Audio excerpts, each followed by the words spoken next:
Hi guys, it's time for another movie review, and today I'm reviewing the movie X-Men Days of Future Past. I'm a big fan of the X-Men. I enjoyed the comics, I enjoyed the cartoons. I'm a fan of the films when they're done right. The first two, X-Men 1 is a great film, and X-Men 2 I think is still one of the best superhero movies ever made. Things started going a bit wrong, well, quite a lot wrong really, in X-Men 3, which ruined a lot of stuff, and I just didn't enjoy that film. X-Men Origins Wolverine was a bit of a mess too. Things really did start picking back up again though, and got really good with X-Men First Class. I felt that the franchise was definitely getting back on track, and Wolverine for me was a little bit up and down. I definitely enjoyed the director's cut when I saw that on Blu-ray. It was a much improved film, just with those few extra scenes added in. It sort of made more sense to me. This one, I'm pleased to say, is excellent. I went in here, I had my I didn't have high expectations. I wasn't going in there thinking this is going to be amazing. I've gone into X-Men films before and been disappointed, so I was going in there with an open mind and wondered what I was going to get. Was I going to get X-Men 2 or was I going to get X-Men 3? And I'm pleased to say, as I said, this one I think is right up there with the best. I think this one is right up there with X-Men 2. It really delivers on what I was hoping for and what I was expecting. And it does have a lot of things going for it which actually give it the edge pretty much over all the other X-Men movies, and I'll go into those in a little while. I will say one of the weakest things about the X-Men franchise is continuity. A lot of the films don't really match up well with each other, so I'd go into this film sort of not worrying too much about how well it connects with the other films, especially as this film's dealing with time travel anyway. But it matches up best, I think. If you wanted to watch a film to get to know the characters well and understand what is going on, I'd say it'd probably be best to watch First Class and probably X-Men 2. They're really the only other two films you'd need to see if you're not familiar with the X-Men franchise. Watch those two, and then you can watch Days of Future Past. You really wouldn't have to delve into the other movies, or it just does become a little bit of a mess. The story is really good. It's time travel story, and we've seen those before, and this story does definitely have a feel about it, especially at the start, with a Terminator feel and a Terminator 2 feel to it. But there is a lot more of its own depth in the film that makes it not a complete carbon copy rip-off story from those films. Now in this movie we have characters that we are very familiar with. We've got Professor X, Magneto, both in the future and the past, and they're both wonderfully played by their actors, Ian McKellen, Patrick Stewart, James McAvoy and Michael Fassbender. But they do introduce not just the X-Men you've seen before, but there are new X-Men that are brought into this. Some have a lot less to do than others, but they're all really interesting and fascinating to watch on screen.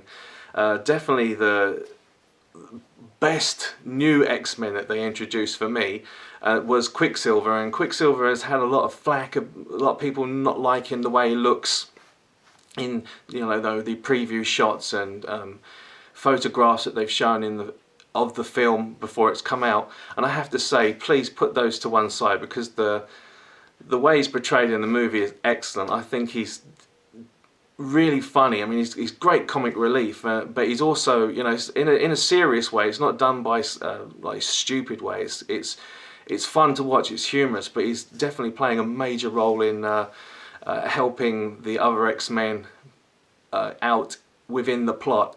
And I thoroughly enjoyed the whole moment that he was in the film. Also, the storyline, it goes from certain set pieces, one set piece to other set pieces.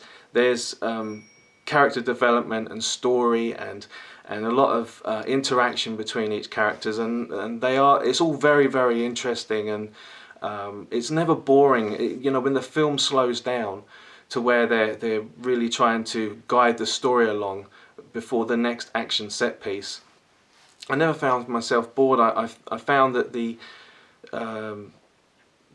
problems that each character was dealing with within their own lives, and things that were going on in their minds and in their emotions, which were making them do what they were planning to do within the story, or what they were planning to do to prevent other things from happening. They were, all had good motive. All characters were definitely there for a good reason, and the way that the story is designed to choose Wolverine to come back, I thought it wasn't convoluted. It was definitely, nothing was convoluted in this film, in my opinion.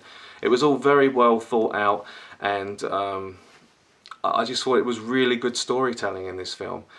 Great characterization, which that's what I want from a blockbuster, and I'm really pleased to say that that is what's in this film. It's great story, it's great characterization, and you do get a fair amount of action in this film. When the X-Men are using their powers and fighting the bad guys, it's great to watch on screen, and the powers are really well portrayed in the film.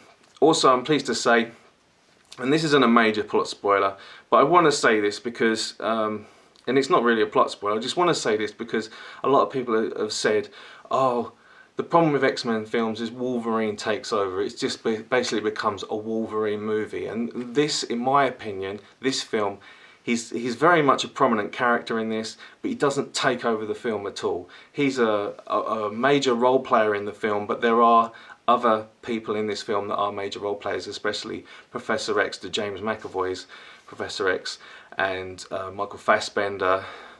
You know, he's given quite a bit to do, and we've obviously got Mystique. It's just a really good use of all the characters, I felt. There was not one character really that took the limelight away from the other characters. The finale of this film is fantastic. It's so exciting. My heart was beating really fast right at the end because I just didn't know which way the story was going to turn, and that unpredictability was just very refreshing for a blockbuster movie. As I say, this film is absolutely fantastic. I hope you enjoy it as much as I do, or I did, or I will again, because I'm probably definitely going to go and see it again. I would give this film, because it delivers everything you'd want from a superhero blockbuster, I'm going to give this film 5 stars out of 5. What with Captain America the Winter Soldier, for me, a 5-star film, and now X-Men, a 5-star film. I've really got my fingers crossed that Guardians of the Galaxy is going to be right up there with them. The trailers for that look fantastic, so I'm definitely going to be hoping to get in there first day and see that film and give you a review of that. So I hope you enjoyed the review, guys, and I really hope you enjoy X-Men Days of Future Past, because I certainly did. I'll catch you later.